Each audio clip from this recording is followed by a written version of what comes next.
I'm Sharon Landon and welcome back to Old Asian Lady. Today my guest is Wen Shaw. He is the founder and CEO of Cooby, a customer relationship management software that helps streamline B2C sales on WhatsApp. In 2022, Cooby was the only company from Taiwan that made the Forbes Asia 100 to Watch list. Wen shares the tech startup's successes, challenges, and lessons learned since 2020. We also chat about how his midlife crisis at 35 has prompted his deep reflection on tech and life, relating to relationships, spirituality, and health.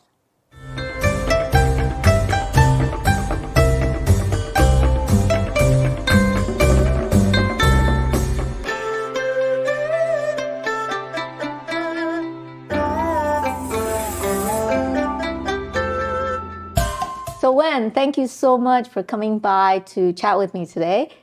No, thank you so much for having me, Sharon. It's great to be here. So you have a tech startup called Cooby. That's right, Cooby. Cooby. And you guys recently successfully completed another seed round, which you guys raised, I think, $1.8 million. Yeah, that's roughly right. 1.75 to be exact. But yeah, you're right. We just completed that in May last year. May of last year. Yep. Okay, so congratulations on Thank that. But before we get into talking about Cooby, I wanted to talk a little bit about how you ended up getting there. Okay. Yeah. So you're born in Taiwan, raised in Taiwan, pretty much. And then I think you went to... I went to New York for grad school. Grad school. Yeah, New York City. And then I moved to California. I spent about 8 to 9 years in California before moving back to Taiwan.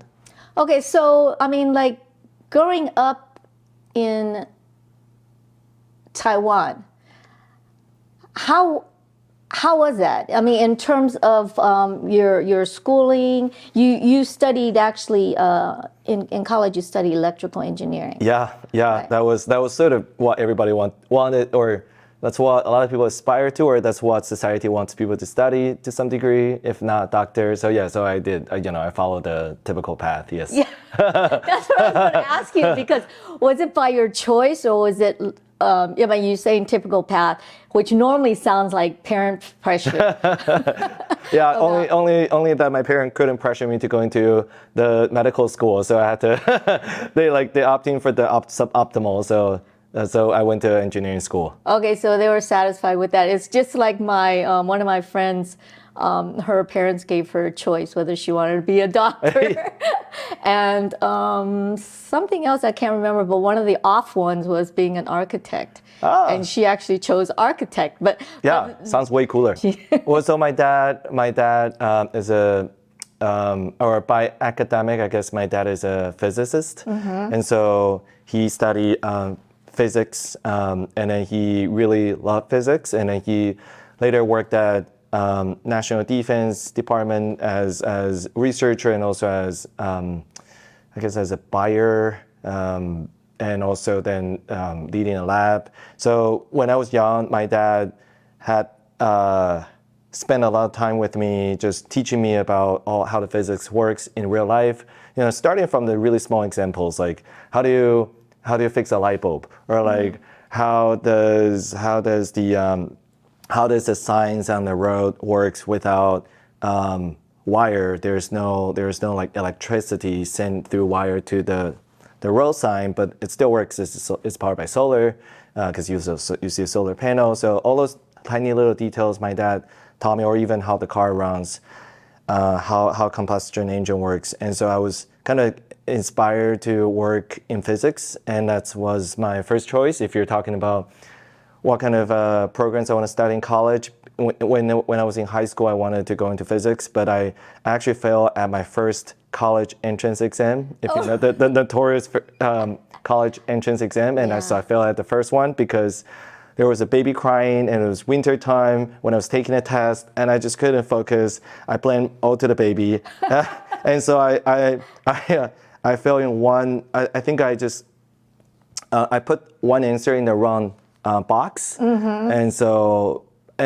at that time, when you want to go to the best, you have to be perfect in your score. You have to be almost like 100% right. So mistaking one answer means like not going to the best physics program in the country. wow. So I took the second test, but this time I decided I want to prove myself. So I decided I want to just go to whatever that people think is the best. And so that's why I chose electrical engineering. Oh, so at that time, I mean, is it still considered what people think the best? I mean, when you're saying that, are you talking about Taiwan or worldwide or? I guess I was talking about just Taiwan and maybe more even narrowly Kaohsiung. That's my hometown. Okay. Yeah, but I think electrical engineering is back then it was seen as the best engineering program or school in Taiwan as in countrywide. It was just because we're really big in semiconductor, and semiconductor is part of the discipline, electrical engineering discipline. Okay. Yeah. So then you chose electrical engineering because it was the best, but did you grow to like it or did it take a long time or yeah. Well, yeah, I kind of, if this is like the path to a really excellent electrical engineer, I definitely deviate a lot. Like I definitely did not go that straight line. So like in the 4 years of college, I spent maybe 2 years doing non-electrical engineering stuff, like non-engineering stuff at all, just focus on clubs and sports and just, friendship, having fun. And then in junior and senior years, I try to focus more on my study, and so I study a lot more. I spend a lot more time in electrical engineering, but not strictly the traditional sense, because I didn't really study like circuits or photonics or there's some other or analog circuit boards, but I study more like the signal processing, so still more software side of the subject. And back then I also had passion for films or videos or for photographies. So signal processing, like all that is a type of signals, and so I studied the technical aspect of that, but my passion was more on the sort of the creative side of that too. Okay, interesting. But so was your dad disappointed that you didn't choose his profession? I think my dad was already disappointed when I decided to come to Taipei but not stay in the South. Oh, okay, yeah. Disappointment might not be the right word. I think he want his son to be content and happy with what he gets more easily, and not making extra effort to make himself discomfort and go extra miles. But that was sort of my dad's philosophy, and he will also love to keep his son closer to him, to the family. But I just wanted to see the world, so I decided to come to Taipei. That was the first step, right? Oh yeah. So when you're talking about if he wanted to keep you in Kaohsiung, I mean, I just thought that most of the major schools and things like that were in Taipei. Yeah. So I mean, if he kept you in Kaohsiung, where would you have gone to study? Well, I would go to the school that he went to. That's actually, that would be his sort of ideal school for me. That's Chengkong University in Tainan. Yeah. Oh, in Tainan. Yeah. Okay. So did your dad ever live abroad, or he was always in Taiwan? My dad, when he was working as the person who purchased weapons and maybe flight jets from the U.S., he did live in the U.S. in Texas and I think mainly Texas, maybe some other states briefly too, but I think he mainly lived in Texas for a couple years. Yeah. Okay, only for a couple years, because I was just wondering if it had any effect in terms of his parenting style. A lot of times people that live abroad tend to be a little bit more open and allow their kids to be much more freer to pursue what they want to pursue. And I'm just wondering if your dad did that. I'd say, I think my parents bring different different disciplines and value to my education. So my mom is the one who's on the stricter side, more really? The traditional. tiger mom, My mom, my mom never lived abroad, and she's the one that really wanted me to go to medical school. Okay. And I failed, and then she thinks that engineering school is okay too.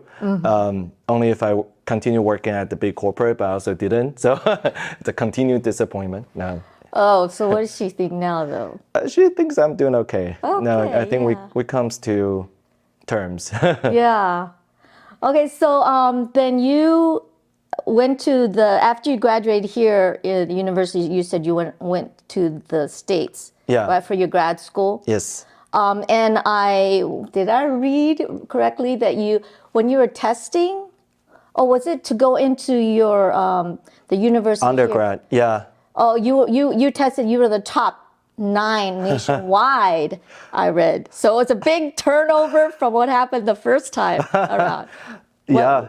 Yeah. What was that about? You just like sat down and just didn't see anything. Focused, worked until 12 midnight, or studied. Or how did that work? Well, I did not intentionally put that on my LinkedIn so I can talk about your interviews. But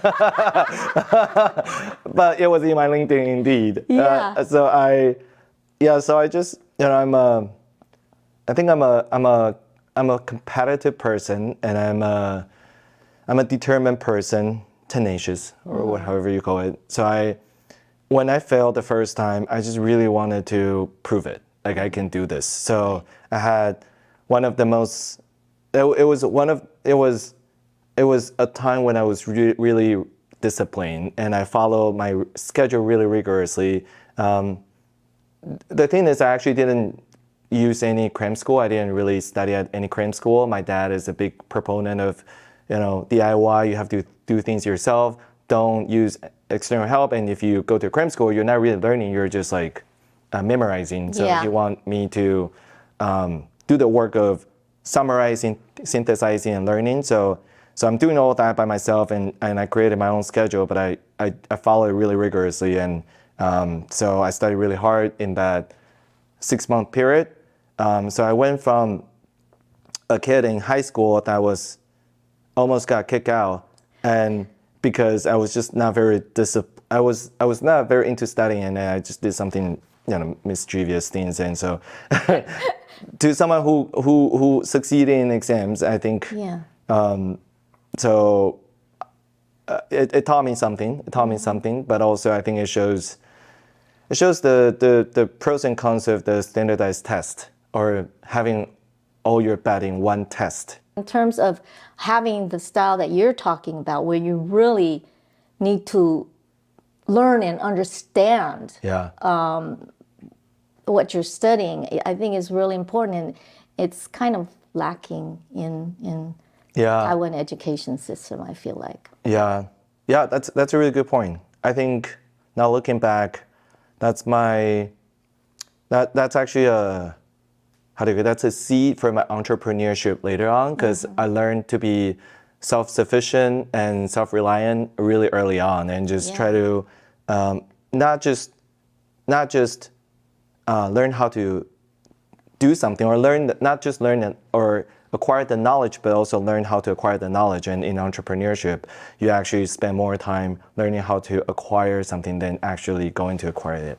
So that's So I attribute my entrepreneurship gut to my dad too. We'll get back to that part, but like you ended up applying to a lot of different university, I guess. And were they all in the U.S. or where were they?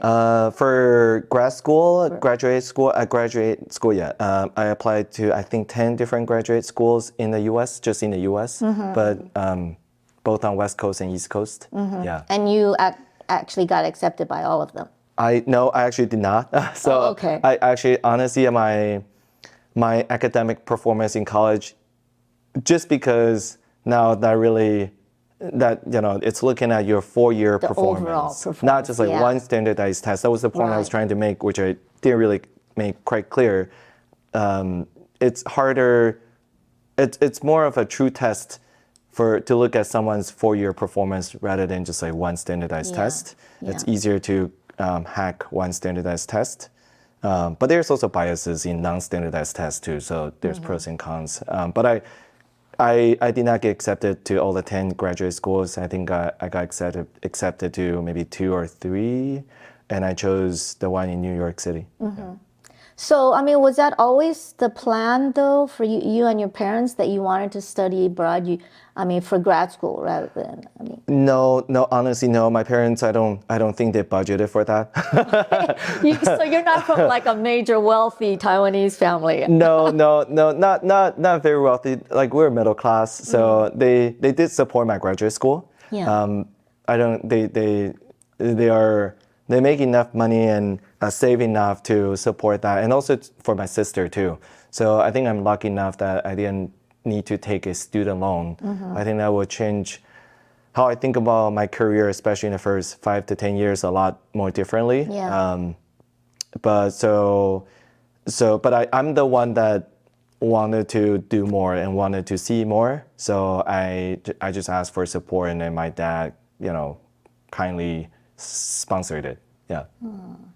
So it goes back to wanting more as in seeing the world kind of thing. Yeah. So that was just the beginning. But you chose Columbia University in New York. Yep. And what was it like, having lived all up to college in Taiwan? Oh, it's a shock. It's a shocker. What things was a shocker for you? What kind of culture shock did you? Well, I think they're just like everything was a shocker. I know. And the thing is, you picked New York, which is very distinct culture there. Yeah. Instead of more laid back. I don't know if they're the nicest people, but very, Yeah. Also at the Ivy League school where everybody's trying to be overachiever. Yeah. I think academically, it's actually.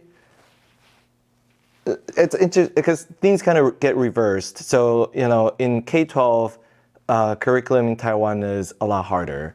But I would say, based on my experience and my friends' experience, I think college and grad school in the US are tougher academically speaking because they expect you to be self-sufficient. So they expect you to be able to learn and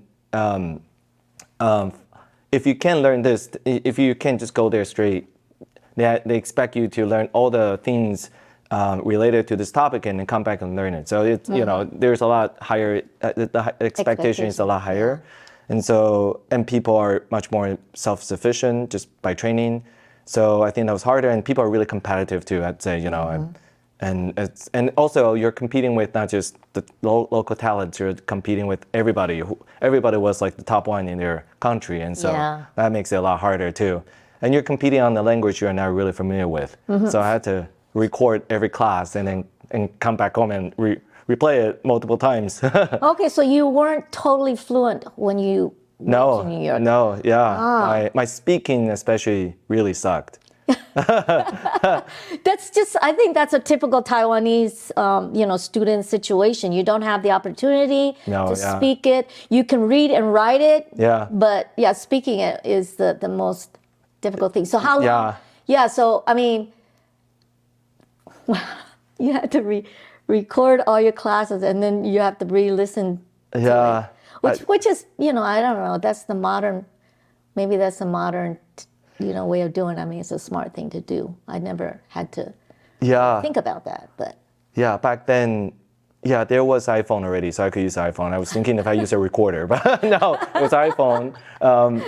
And so, I just had to spend extra time picking up my language skill, relearning the language skill. So like, for example, I went to Bible study group so I can practice my English with extra friendly people. Specifically, you thought Bible study was going to work just because they have an incentive to welcome you in and then help you get accustomed. And I used to go to church not for long, but for a short time when I was young. So I'm sort of familiar with the subject. So and I also took like a pronunciation class that was super helpful. I learned a lot about the how English and Chinese had very little overlap in terms of using how they use our mouths to pronounce the sound. Yeah. There's actually very different muscle memory, muscle usage, I guess. Yeah, because even to this day, I work very hard at it. But to this day, when I speak Chinese, it's very easy to hear my accent because I also learned it not Bopomofo, I learned it Pinyin. Oh yeah. Yeah. So, my pronunciation is a little bit different. And I think it has to do with that, my mother language. Although that's really weird because I was born here. Yeah. But I left when I was 6. 6 years old. Yeah, so I was with an American family, but I never spoke Chinese. Yeah. So I could say that my mother tongue is really English. Right. And so, yeah, dealing with the tones and the way that Yeah. You probably exactly you hadn't spoken any Chinese when you were going through your childhood and teenage, right? No, I never did. And actually living abroad or in the States, I was always around a lot of foreigners, Yeah. Caucasians Yeah. and things. So I never wanted to be Asian. So even then, I just didn't want to have anything to do with being Chinese or being Asian or the language or anything. So yeah, it wasn't until I got older and went to the university in Hawaii, where over there, Yeah. it was much more Asian people there. Yeah. Wow.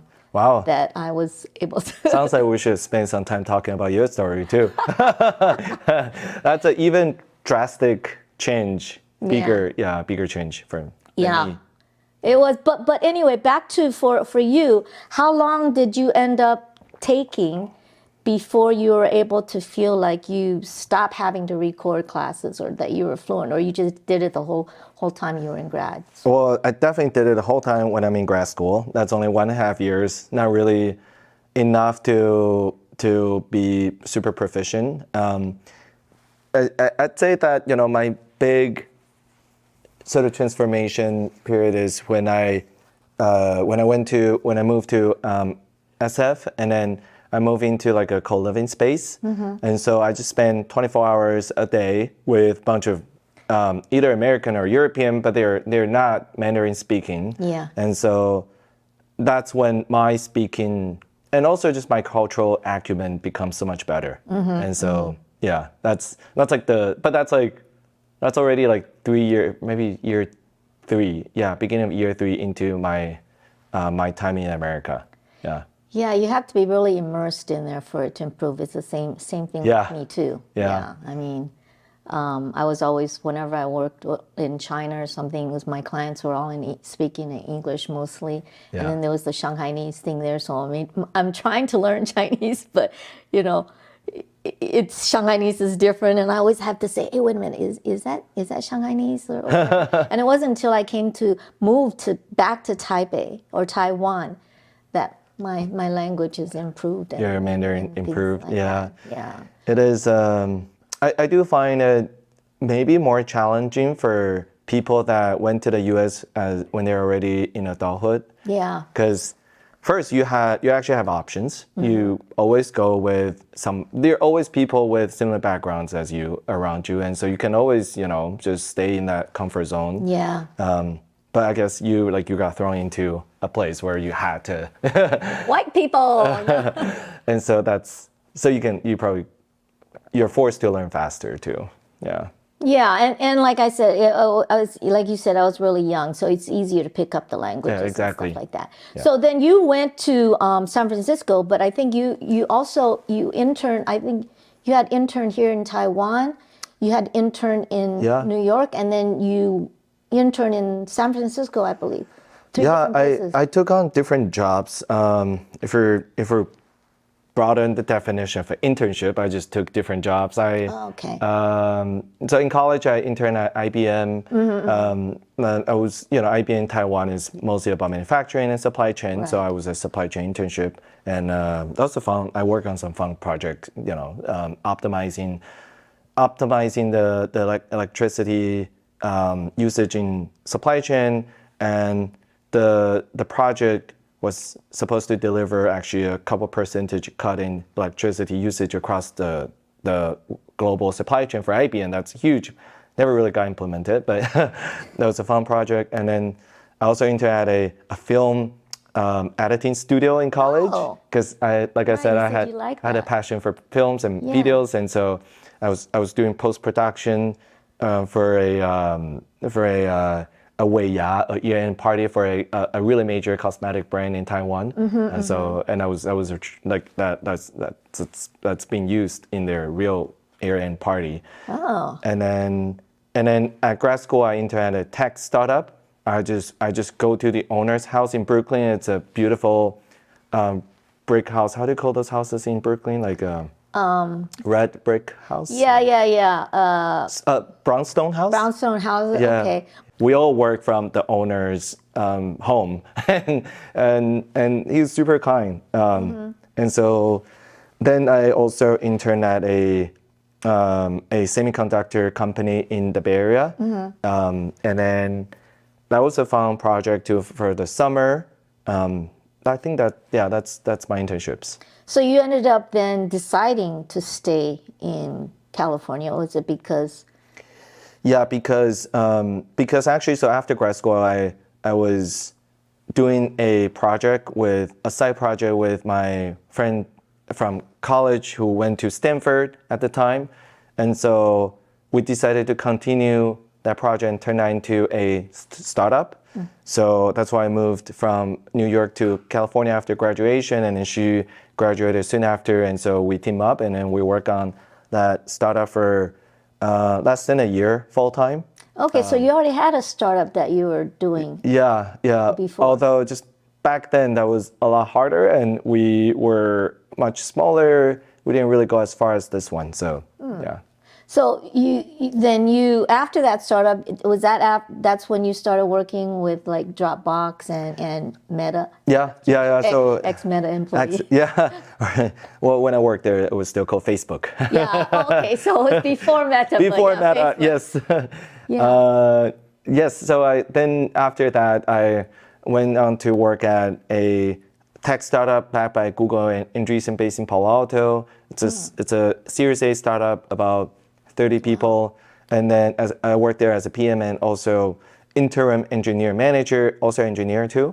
And then I went on to work at a e-commerce company based in SF. And then Dropbox and Meta. So there's actually two companies before Dropbox and Meta. Okay. So was it, because I heard that in Silicon Valley or any of the tech industries, people don't stay in jobs very long. They move a lot. No, was it because you were, headhunters came and said, hey, I want you to come here, and you just moved, or you were just, lucky to be able to find these jobs, the people? Yeah, I think headhunter definitely like try to slip their emails in everyone's inboxes, especially if you're like in engineering, or I think for any roles, like they'll try to hire because there's always company hiring all kinds of roles. But from the first company to the second company, I actually got the opportunity through my roommate. He already worked at a company, and so he made an introduction. From the e-commerce to Dropbox, I think it was by headhunter. Dropbox reach out. They were looking for people that have the growth background, and I work as a growth in e-commerce, and so there's a lot of domain expertise you can bring from an e-commerce site to a SaaS company, and those techniques weren't popularized in SaaS yet, so there's still sort of lower hanging fruits you can do. So I think that's sort of my contribution to Dropbox that actually worked. And so from Meta to Dropbox, it was just like through a friend's party. I met the hiring manager. Okay. Yeah. Oh, lucky then, people that you know. You had a change of thought, or what was the process of wanting to start your companies? Yeah. Well, in terms of why, I think it's really because I think I just have this like innate desire to prove and to stand out and to like show my worth. And when I was young, the way I show my worth is to prove I'm useful, I'm capable. So I've that's like the trait, my trait in many things I do. So entrepreneurship is kind of the final milestone. In tech, building a unicorn is the final glory, right? And then you become a VC. I don't know. That's like the traditional path. And so I want to do that. Also, on the other hand, I know this is like equity is the best way to build your worth, your net worth, your wealth. And so I can't just build my wealth based on W2. Although it's still possible, you have to invest a lot. You have to really leverage, and there's definitely people who are really successful in doing so, especially in the last 4 years in the ZERP era. And but I had that driving me to build something, and so I rather be more hands-on and just try to build than invest. I also do invest, but I think it's So I wanna just take the shot. So I don't think my first startup was it wasn't really that much of a real startup per se. It was only 4 or 5 people compared to my current one. We had much bigger team. So I just back then I raised only a few $100,000, and now I'm able to raise much more. So I think that just gave me more resources to test and learn and scale the business. So when I joined Meta, I told my manager, "Are you okay if I leave in 2 years? Because I think I might to start a company." And I told him my goal to come to Meta. One of them is just to find a co-founder, find my network. Wow, that's interesting that you're very upfront with that. And he's also a friend too, right? So I had to be real with him. Yeah. I think that's really important. Yeah. When you're talking about wanting to prove, or was that for yourself, or you wanted to prove to other people? Well, it's to prove my self-worth, but to other people. So there's external recognition. Okay. Yeah. More outwardly. More outwardly. Yeah, I think so. I think so. I think there's that aspect. Yeah. Okay. And so you what was the final thing that made you take that jump to say, hey, I'm just going to start this company, and you moved to Taiwan? Move back here. That's a really big change. People don't really do that. I was going to ask you. It's like you're moving from a high paying area to like a low paying area. But there had to have reasons behind your decision. I think I had a theory. It's proven both right and wrong after 4 years. So, so let me talk about the personal aspect first. So my parents are getting older. So one aspect is just I want to spend more time with my parents. I've been away from home for since college. So for over a decade at that point. So I want to spend more time with them. So I moved back. And second thing is because the idea was, the business idea was around WhatsApp, but WhatsApp isn't really popular in the US. It's not really a US product, or it's a US product, but it's not a US thing. And so I want to build it in an area where like WhatsApp is used more often. Not in Taiwan, I know, but like in Asia, it's used a lot. Yeah. So, and also it was pandemic, so Taiwan had a good run. Yeah. So and my co-founder back then really wanted to move back here. So I somewhat want to move back to it. And so my theory, there's a theory indeed. My theory was Asia was on a rise. I think Asia was Asia had higher economic growth back then. And so, and I look at my parents' generation, I realize the ones that they had the most successful career actually were the ones that moved back to Taiwan. They're the ones that build the public companies today in Taiwan. The ones that run these semiconductor companies. And so I thought, they were successful because they followed the same trend. Back then, US was outsourcing all the manufacturing to Asia. So if you were able to capture that trend, then you can build a really successful company, global company. So I wanted to do the same. So I moved back here. But that theory turned out to be, again, right and wrong in many ways. We don't have to go. Yeah, we can go into details, but Okay, I mean, it's interesting too that with people your age or a lot of friends that I know that have lived abroad, their parents are a big factor for them coming back and living here. But the fact that you guys moved back and you had already decided there that you were going to open it, it just happened, or did you guys decide here in Taiwan that you were going to? we were kind of testing the idea already when we were in the US. So we were already testing it. But we obviously didn't start a company after we moved back and quit the job. So how did you guys get the name Cooby. Yeah. So it was a very so simple. Yeah, I know it's cute, and sometimes people think it's a dog's name. And some other friends think it's like a gelato company, or I don't know why, but I think it's Cool. We got the name because it's an acronym. Yeah. But what it stands for is less interesting than how we decide this is the right name.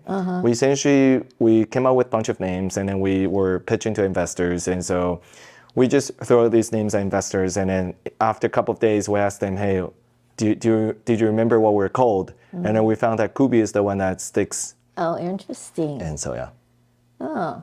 So I didn't ask you to explain actually what Cooby does. Oh yeah. Yeah. So Cooby, we're a WhatsApp sales platform. So we're essentially helping sales teams that use WhatsApp to, or if they haven't used WhatsApp, but they're in the region where WhatsApp is used a lot, we help them to leverage WhatsApp as a sales channel for their salespeople to connect with their prospects or customers better and faster.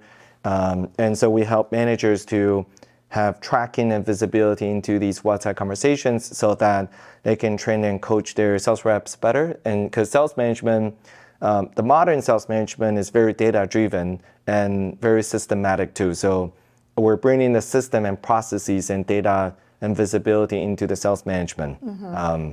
So yeah, that's kind of what we do. Okay, so but your first set of clients or whatever were in the U.S. because you said WhatsApp was not that popular in the U.S. So it's our customer base is mostly in Europe or Latin America, and to some degree in Southeast Asia too. So like, what was your, I would say your biggest challenge after you guys decided to start Cooby? Yeah. Oh man, there are just so many challenges. So hard to pick one. Couple of them. A couple. Okay. This is challenge-wise. It's two things. One is there are just so many pain points. You interview anyone and you'll find a lot of pain points. You interview a marketer, they'll tell you a lot of pain points, but how do you really decide which one is worth solving and which one you can build a successful and scalable business on? And also which one is the one that they're willing to pay for. So that's really hard. And it's not just the customer needs, it's also the competitive landscape. So there's likely already a competitor building something there. How do you build something that will eventually replace the incumbent? And that have a way to sort of get the wedge into the market? Because you can't just you can't just say, hey, I want to build a better version of Salesforce, and that's going to take you 10 years. Then you'll never be able to go to market. A lot of times people say, oh, why reinvent something new when there's already existing? You just make it better. Yeah. Is that? Yeah, but then you have to make it better in a very MVP way. And that little thing has to be already valuable enough that people are willing to spend extra money. Right. So I think that was hard. And second business challenge is building on a proprietary platform. It's really, it comes with a lot of risks because WhatsApp can change anytime and your business might just get killed or, it's a lot of platform risks. and that's a business challenge. On the other side, I think for a personal challenge, as a founder, you kind of have to adult up, if that's a word. Adult up. Adult up, like earlier, like faster than your grow up faster than your team. Okay. Yeah, you have to actually, you have to be just a good person and with a good heart and maybe bigger heart, and so you can, because every day by 1 p.m. you will see 10 really big challenges and maybe 5 disappointments, and how do you adjust your mindset and emotion to still show up to the team? That's a good role model for the team. Yeah. That's hard. Because you guys have only had the company for 4 years, and 4 years. I can imagine how many challenges. Yeah, especially in the early days. I feel like for a company, it's just so important to be able to take care of your employees. A lot of companies, and maybe it's because it's a smaller one, you're able to do that.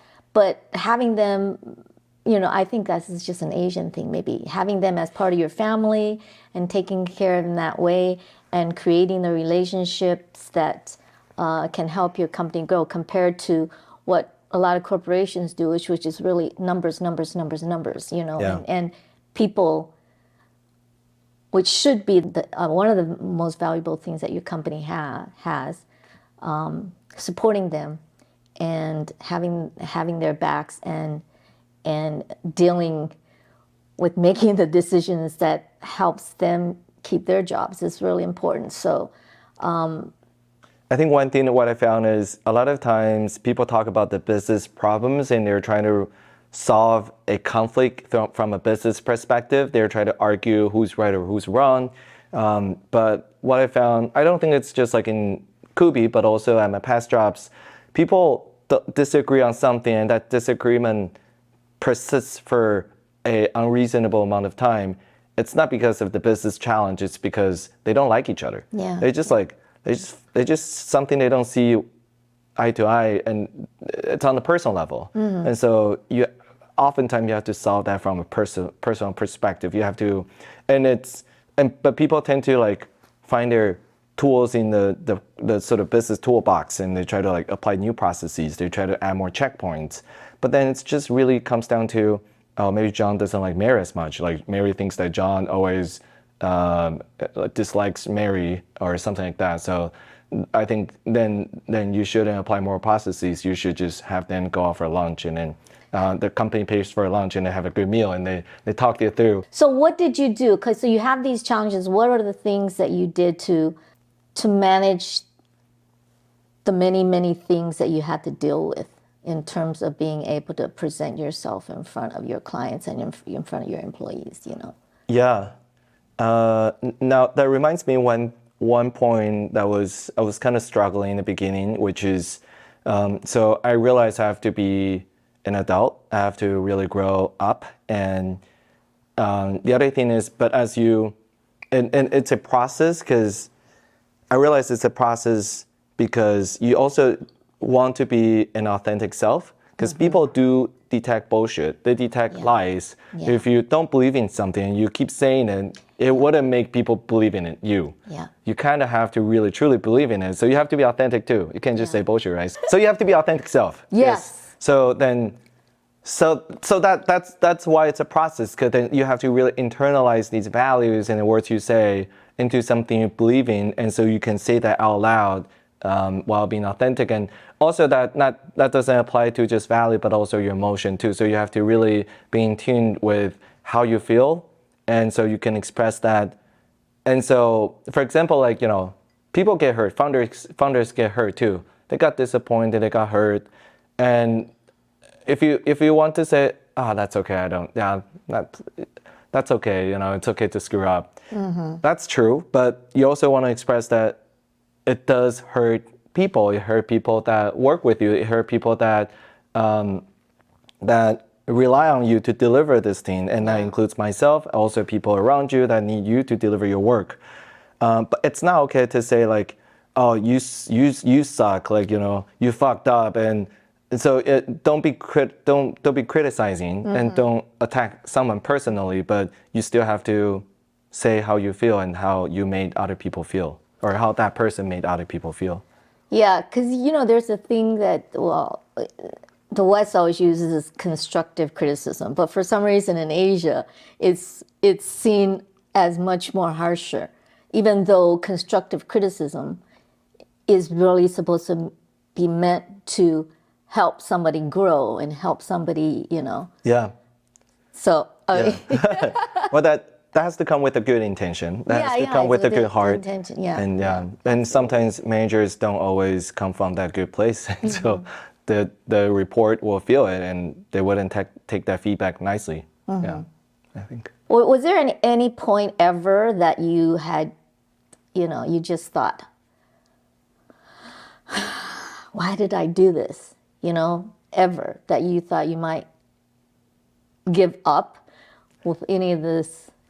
Yeah. A funny thing is, it always comes right after a milestone. So I think we were, for example, we were successful in expanding our business to a lot of corners in the world, and so our customers are spread across many countries. I think the total count would be somewhere between 50 to 80. Because we're self-service products, so people can come up to our website and sign up and subscribe directly. So, and the other thing is, I think very few software businesses built in Taiwan, powered by a team in Taiwan, but they are sold to the product is sold to all corners in the world, and that means we have to solve the challenge of finding such talents in Taiwan and training these talents and building the processes and all that. And it was during COVID time too, so there's a different type of challenges there. So sometimes after a milestone, we have to pursue the next milestone. So that's the business of venture-backed company. And so you kind of have to, you have to continue climbing up a steeper hill, and there's kind of no end to it. Yeah. And so that's really mentally challenging. Okay, so you've talked about your challenges. So a couple of big successes that you're really proud of with the company. With the company, I think we're able to, well, maybe at the macro level, it's like a meta success, which is we have overcome so many challenges. That itself is a feat. And so we have, for example, we have kind of rebuilt the team a few times, just because the business challenges. But every time, I think we rebuilt a stronger team. So I'm really proud of that. And it's because of the people who's been around for a long time, and they show up and they show up to new people, show them what Cooby is. So that's one. And second, I think at the end, we're a team that is super aligned on value and how we work. And so in the office, there's a very good collaborative, well-meaning sort of environment. Yeah. And people, it's a spider web. It's not a hierarchy. But there's still a very efficient decision-making process, because we're not democracy, honestly. So I like that. And I think that takes a lot of trust. Spider web. Yeah, Spider web. Interesting. And I say that because it's a net. Yeah. I should say it's a net. So people. You trap them there. No. Yeah, it's a wrong analogy. I forgot spider web has that connotation. No, but yeah. What is your meaning for the web? So it just means you don't have to go through levels to talk to the people you want to talk to. Yeah. You can just go to that person, and so it's like a net. How people work is a net. Okay. Yeah. So everybody's on an equal level, more like a Western type of style where Yeah. there's not so much of the hierarchy. Yeah, you don't have to traverse the reporting line Yeah. chain too. Yeah, yeah. So you have everybody that's on board and all on the same page. Yeah. And that's really important Yeah. for your, it sounds like that's what you have. Yeah. But so then what would you say was the biggest lesson that you've learned through all your challenges and successes with your company? Yeah. I'll talk about the sort of business aspect and also like personal aspect. I think both are really good learning for me and maybe for people who are listening. I think from a business aspect, one is now, like I came from a tech background. I studied engineering. I work in tech all my career. And tech is on news every day. So I think it's natural for me to think about, hey, tech is the only thing in this world. But the reality is tech is only a very small part of the economy. And what that really means is for me, when I was building a tech startup in Taiwan, especially a software startup in Taiwan, I didn't really kind of realize software, the market in Taiwan for software is very small. That's one. But you still see successful software companies in Taiwan. And it's because sometimes they don't sell software as a product, but software is maybe a distribution channel. It's a brain power because software gives you media recognition, or software is a good way to attract talents. Software is a good way to attract funding. So tech can give you different business advantage, but it doesn't have to be the product that you sell, especially you're operating in a market where software or tech is a big part of the economy. Right. That's a really big learning. I think anyone who come back from the US to developing markets will realize this. Well, Taiwan is borderline developed market, but yeah, software-wise, I would say it's a developing market. Right. Yeah, so that's one. I think second thing is distribution is as important as the product. You really have to think about distribution because you can build a really good product and it solves a important pain point. But now if you cannot find a distribution channel to scale your product, your business, then you're only solving for like friends around you. And that happens to a lot of people who just want to build a product to solve a pain point of their friends and themselves. And then they realize, oh, I can only sell this product for $20 a month. There's no way I can scale this because all the ads channels or like influencer marketing, they're all way more expensive than this. So, yeah. So then they just stop. They just can't scale it after that. Yeah, that's a really big lesson learned, I think. There's a saying that first-time founders think about the product, second-time founders think about the distribution, and I think there's a lot of truth to that. Okay, interesting. Yeah. Okay, so I was on the tech part of it. You were saying that there's tech, company, and personal. Oh yeah, the business aspect and the personal aspect. Yeah. The personal aspect, I think it's a lot more.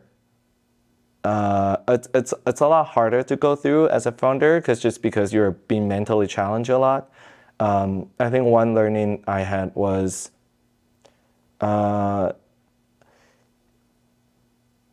determination, or like how do you call it? Sticking to your vision, your idea, your startup is both a curse and blessing. And so, indeed, like you have to have that will to get to achieve the escape velocity. But in the meantime, it's really bad to attach to your idea too much because that makes you a really bad business person.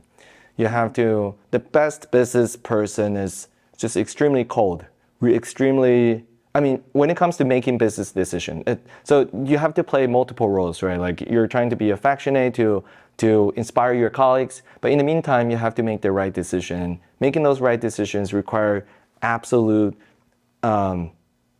objective thinking. So you cannot be attached to your idea. If it's not wrong, whatever you say at the last minute, if it's wrong, then just admit that you're wrong this minute. Yeah. Like so like Take responsibility. Yeah, take responsibility and see things as they are. Yeah.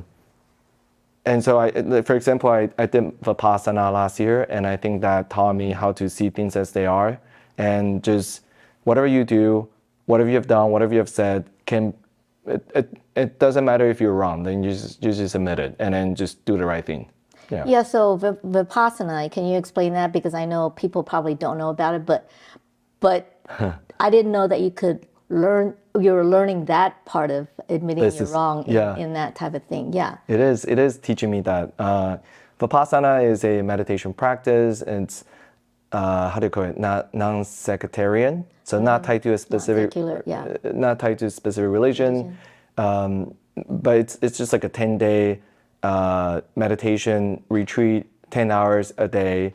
And there are 5 rules: no talking, no writing, no eye contacts, no talking, writing, eye contacts, no reading, and no phone. Reading either? No reading, no phone. Yeah. Wow. So you're looking inward. It forces you to look inward. There's no other outlets. Yeah. And how did you decide to do that? It got somewhat really popular in my friend circle, honestly. I feel like maybe more than a third of people I know or in the closer friend circle have done it. And they all had a lot of things to take away from it. So my fiance did it. Congratulations, by the way. Thank you. Yes. Yeah, so that's a milestone. And so I just think that it's gonna be good for me. Yeah, I mean, I kind of thought about it before because I had heard about it too. And I just have never taken the plunge because, I mean, I do meditation and things like that, but to just be totally like it's that. Hard, yeah. I'm just, I don't know. I was just reading one of the things that you had written about the first few days of doing that, where you have to be very disciplined in sitting still and all of that stuff. The physical pain is real. Oh my gosh, because I cannot sit cross-legged like that for a long period of time. It gets really, and I can't imagine. Yeah. You said, what did you say?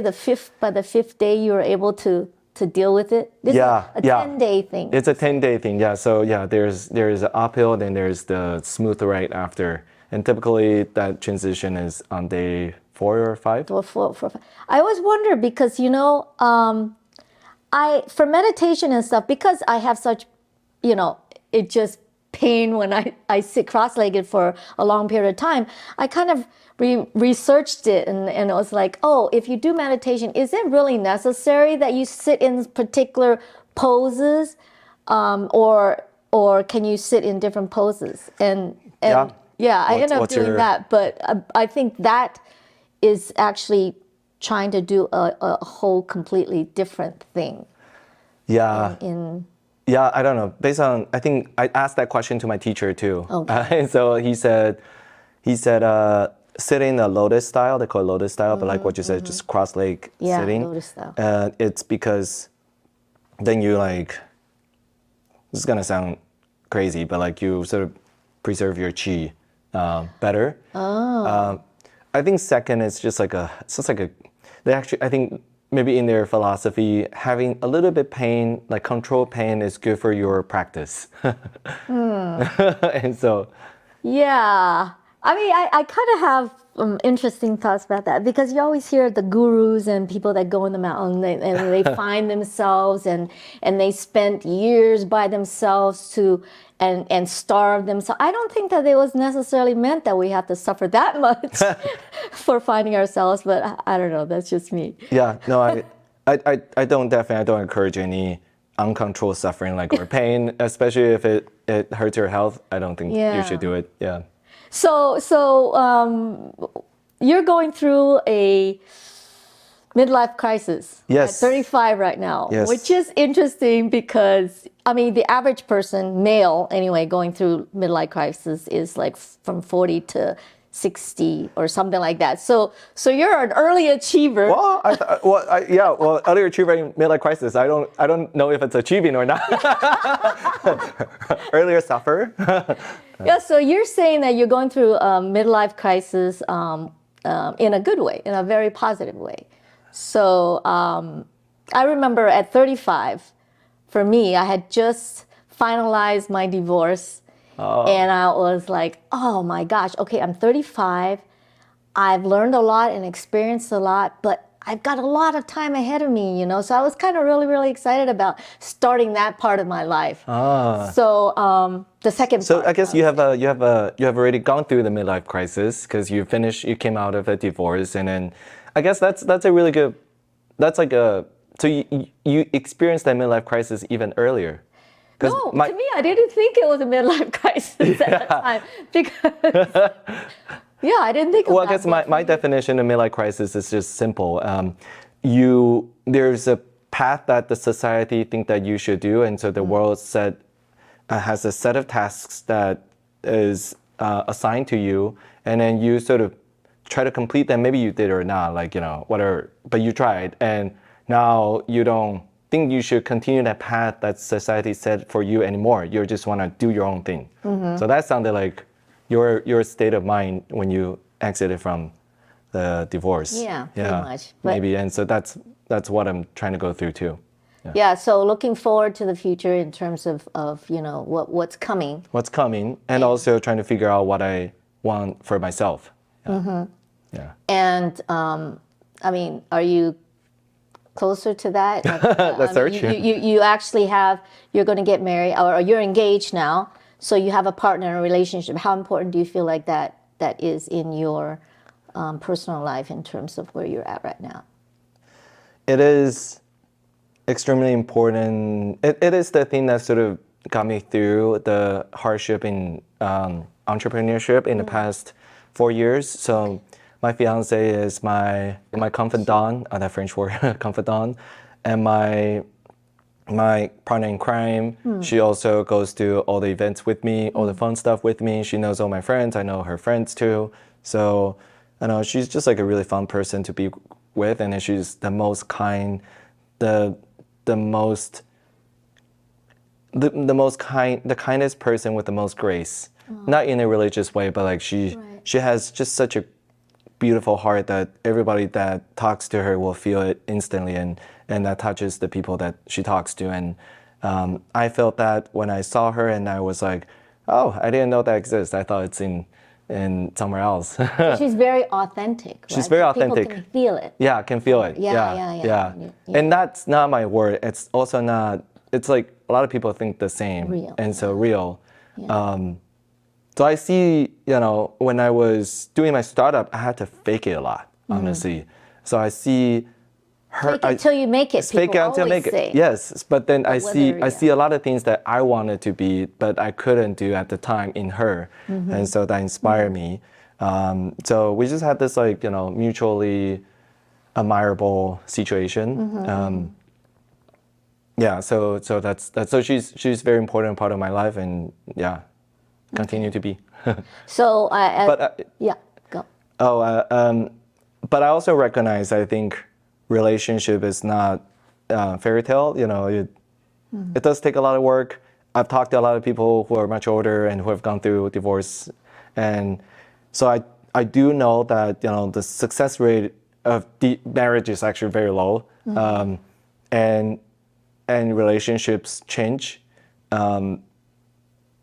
But I think, you know, we only live in the present moment. Like, I don't want to live in the future and worry about the future that hasn't happened yet. So, yeah, so. It's so important. Yeah. Yeah, you know, about relationships and the divorce kind of stuff, and marrying somebody and being with somebody, because it's really, truly a supportive environment for both of you, supportive, loving environment for both of you, not for any outside reasons. Because, like, when I was 26, I mean, I met my ex. I was I had told myself when I was younger that at 26 I was going to be married. And in my mind, I'm thinking, am I getting married for the right reason or not?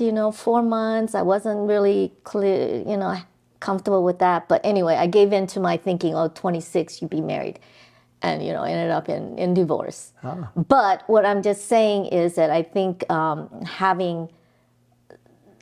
I think I read one of your articles or something that you said having not making these decisions of being a partner and getting married and not letting outside influences or other things influence you other than your relationship, how you support each other. And Oh how yeah, you think is I guess yeah, super it's important. yeah. At least no matter how this will end, I think it's gonna end really well. But I think at least this decision is solely based on just she and me and her. Yeah, because I feel like the two of you are kind of in a lot of alignment in a lot of ways in terms of, your spirituality thinking Yeah. or your how you see things and how you and that's really important. Somebody that grows with you, that's with you but grows with you, supports you is really super important. Yeah. Yeah. I hope this will continue to be the case. I think it's gonna be so.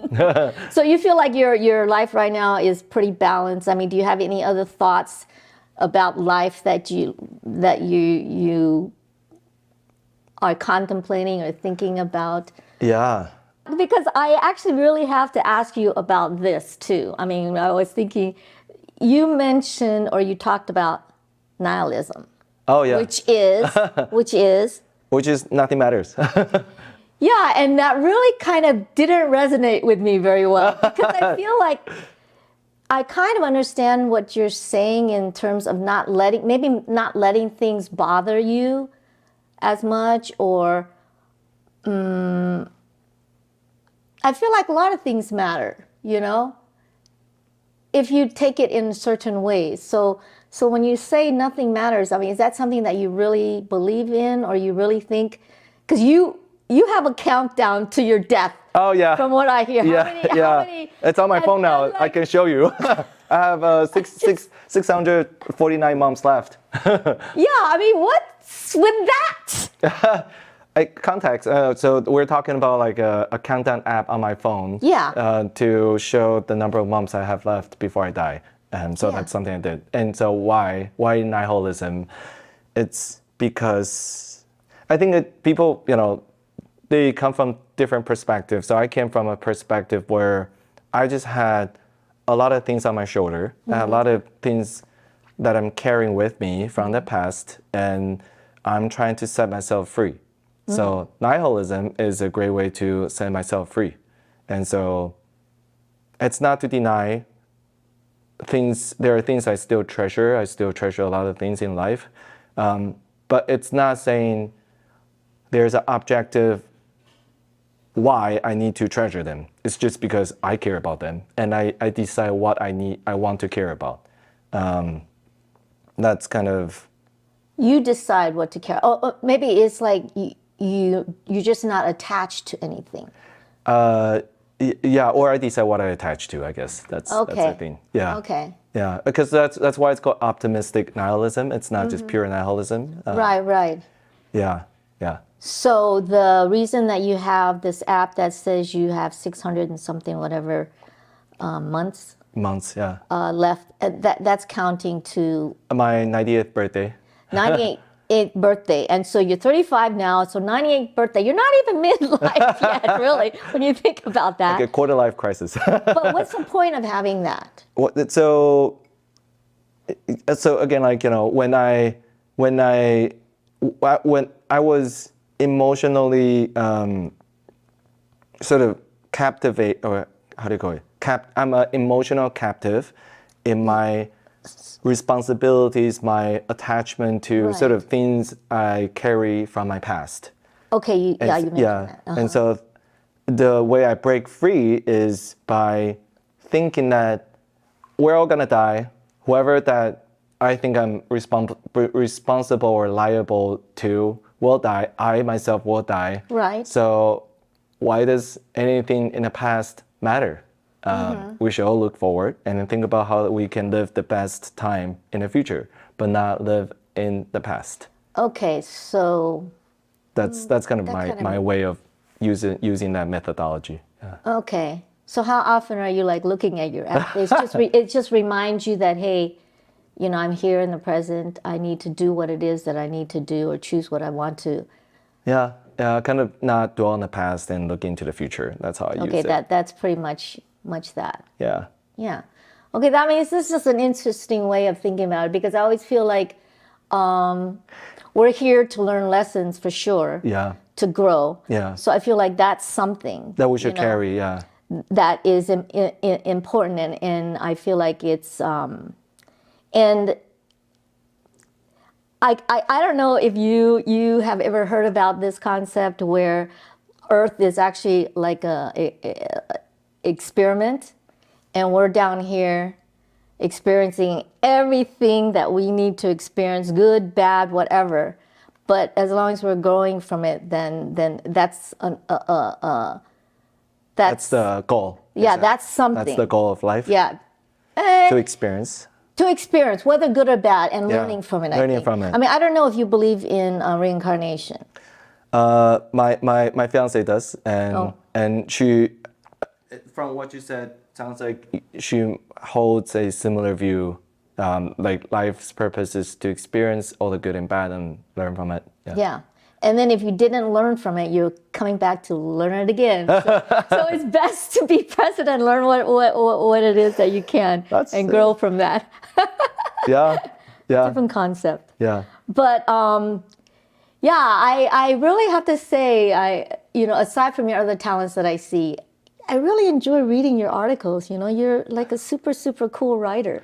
No, thank you. I don't know. You write with such conviction and well thought out, and it really makes me think.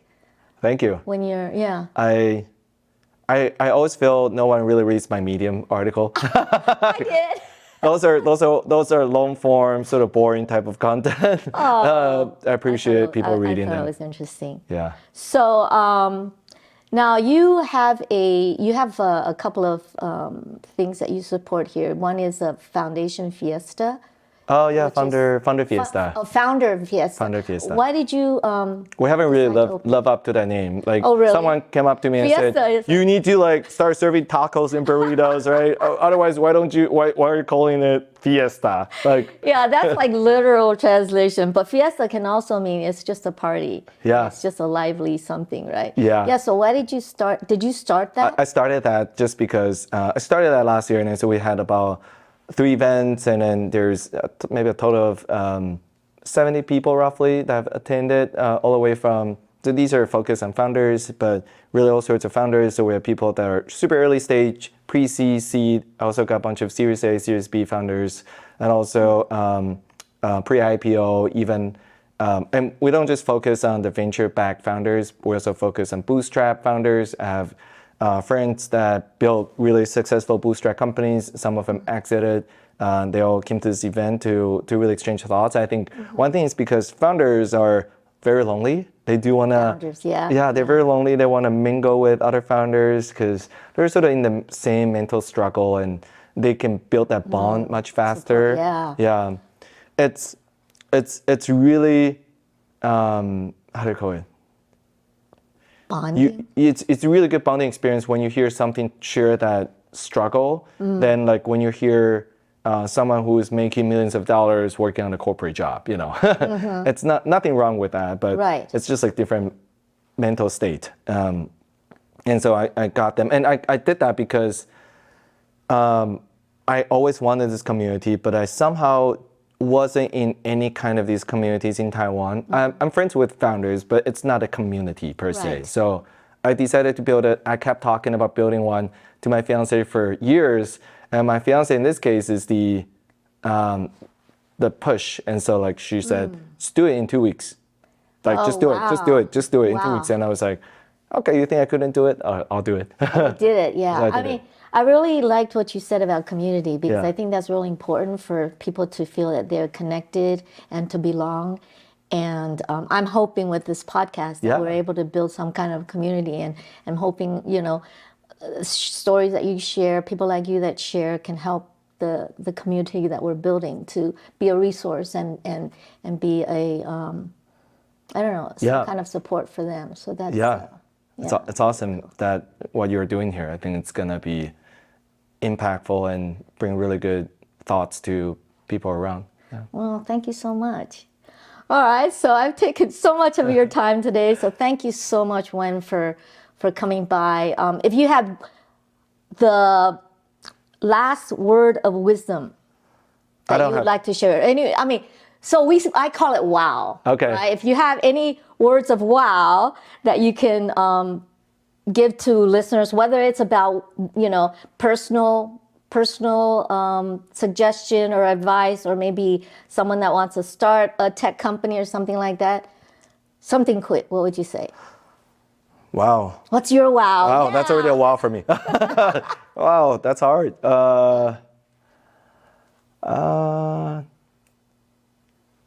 What did other guests share so I can just reference? Okay. I guess you Let me shared throw the enough question back. Well, I have maybe one thing I'll share. It's a technique, but I did it yesterday. I did it this morning. I thought that was interesting. So a lot of people journal, I think. But one thing I found is you journal in, there's a thing called free writing. So you just and I learned this from a friend called Vincent. Thank you, Vincent. And you just write down whatever you're thinking. No hold back. So just write every single thought and just continue writing it. And don't care about format, punctuation, whatever. Just write everything down. But so, just keep it to yourself so you don't feel like you have to polish it. And what I found is we actually operate like ChatGPT. It's a technical term, but the new model O1 is better than the old model because before they give you the answer, they actually have a thinking time period. They can just write things down, but they hide that. If you use O1 model, you'll see it. You can it's by default collapse, but you can expand to see their thinking process. But it's just ChatGPT writing things down. And then they give you the real answer, the final answer. So I do the same, but in my free writing, I just write my internal thought process down. But I found that my thought process naturally evolved so much faster and clearer if I can write it down. Interesting. And so, I probably write a few thousand words, maybe. And it takes me about 20 minutes or so to write each time. Wow. Because you're not holding back, you're not trying to structure things, so you can just write fast. So every thought that comes to your head, whatever it is, just write it down. Yeah, but not in a way that you're sitting there and waiting for thoughts to come in. You're trying to think about something, so you type down what you think and you try to evolve that in that line of thinking. Oh, so you have, okay. Like I was thinking about, what I want to do this year, for example. Yeah. Oh, I see. Just have a topic in your head. It's kind of, in my thinking, it's like when I'm speaking, your girlfriend probably would, relate to this. If have a thing that I want to think about or want to hear an answer for, I'm asking my guides or my angels to help. Yeah. And then thoughts will pop into my head sometimes. Yeah. I guess that's a good one. Anyway, but thank you for that. You put something out there after all. Thank you. Yeah, thanks so much, Wen. I know you're super busy, but if anybody wants to find out more about Cooby, where would they go? Yeah, feel free to contact me on LinkedIn, on my Medium blog, or on my Instagram. You can just find me there and send me a message or shoot me an email too. I read all my emails. I can imagine you probably have tons and tons of emails every day you have to sort through. So anyway, thank you all for joining us again for another episode of Old Asian Lady. See you next time. Bye-bye. Bye.